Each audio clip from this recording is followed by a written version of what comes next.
Walking through a cathedral of oak trees and bristlecone pines, scolded by squirrels in their priestly black, their white collars wagging with the force of their scolding, I was struck, simultaneously in both eyes, by some sort of flying detritus, pollen or seeds, and stopped to lean against a rock to scrub it, I thought, away.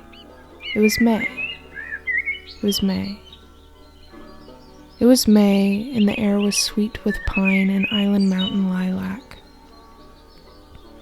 The squirrels, I mentioned them already, and the lizards ran down the spines of rocks like a bad feeling. I could see everything. Red-headed hummingbirds dipped their beaks into the little red hoods of Paestumon, and I, a redhead, could hear everything. A red-crested woodpecker, who was not offended I did not know his name. And I could see everything. It was all green, really. Even the red was anti-green, and though my eyes ached from everything seeing, I could taste the granite in the spring. Oh yes, I drank water from the ground. I was wild even then, though the squirrels scolded me and tried to convince me I was not. Soon I crested a rise. The land spread itself greenly for me, and I wished I had seed to toss into that green, just to see what would root. My right eye would not close to this view. Why would it?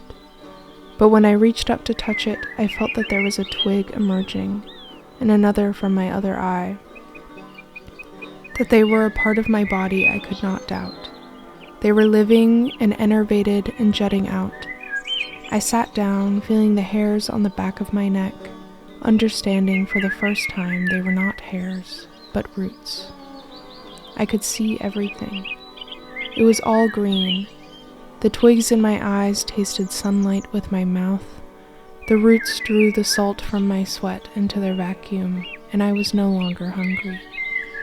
My metamorphosis had rendered me perfectly self-sufficient. I could see everything. The roots in my skull shifted, and I lay down beneath my own branches. I had to wiggle a bit to find a place to lay my head. The rock was very hard, and I needed softer ground. Yes, a place for the top of my head to come off, to nuzzle into the earth, to drink.